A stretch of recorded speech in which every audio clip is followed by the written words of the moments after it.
it, right? Okay, so this first story might catch you by surprise. So there's Andrew and Lyndon Johnson, and there's a possibility of a third President Johnson.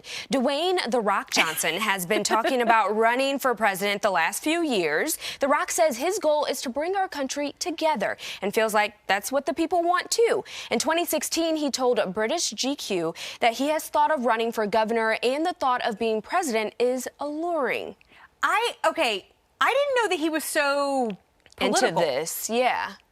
But he said, okay, so this is his really funny tweet, okay? He says, I don't think our founding fathers ever envisioned a 6'4", bald, tattooed, half black, half Samoan, tequila drinking, pickup truck driving, fanny pack wearing guy joining their club. But if it ever happens, it'd be my honor to serve you, the people. Well, I mean, that's what America is all about, you know, changing, evolving. It's very interesting because I was looking it up. He seems pretty like down the road. Like he spoke at the 2000 Republican National Convention. I didn't know that. He's like, So he's very both sides. And then, of course, most recently, he came out, he publicly supported Biden and Kamala Harris. So he's pretty down the middle. So maybe that's why he has this like whole bringing everybody together. Well, message. and I just love how there's so many layers to him, okay? When you think of The Rock, at first you think of like, cool. Yeah, and now he's acting and now possible, you know, president? That's crazy. Well, I mean, you know, he started in wrestling too, so that's like right, that's what I'm saying, yeah. So, and then of course Matthew McConaughey came out and he's like, hey, I might jump into the politics, you know, the ring there. So, I don't know, maybe we'll see more celebrities.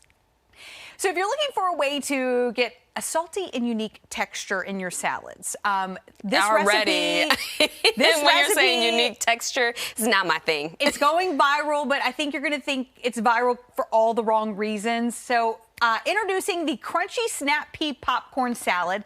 Molly Yeh from the Food Network committed this food crime. We'll call it a food crime. Yes, it is. We'll get there in just a second during her show, Girl Meets Farm. So overall, the recipe, it doesn't seem too bad. You kind of start out with some ingredients like watercress, carrots, snap peas, celery. Those are pretty normal. I don't really like snap peas. But those are normal for yes, salad. No, that is normal. So here's where things get a little weird. It calls for half a cup of mayo and a third cup of popcorn. Mayonnaise and popcorn salad.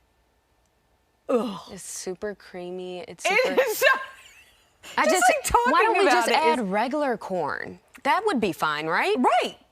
Popcorn? Like, who wants mushy popcorn? I don't know. I don't know. I was like... I like my popcorn sweet, not... We're actually going to try this one day next week on the show, so you'll have to stick around. We're not sure which day yet, but we're going to try it. We're going to try to put it together. I need to make sure I am not... Megan's like, it's going to be a day that I'm not here. Right. Because it is pretty, so... Yeah. Well, today is also Thomas Jefferson's 278th birthday. To celebrate, we have a few fun facts to share about this founding father. He helped popularize ice cream in the U.S. Yes. He loved mockingbirds and had one as a pet. Wow. And he took part in establishing the University of Virginia. And his one-time nemesis, John Adams, died the same day that he did. I would hate that. He also fought pirates. Okay, I think the most interesting thing there is he popularized ice cream. Thank you, Thomas Jefferson. Right?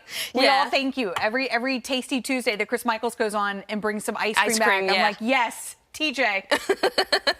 So in honor of his birthday, we asked you at home, what are your favorite historic sites here in Virginia? There are so many. Okay, so Lindsey, I haven't been able to explore, but I know you're from the region. What's your favorite historic spot? So I grew up in Virginia, lived here my whole life. I'm going to go Williamsburg.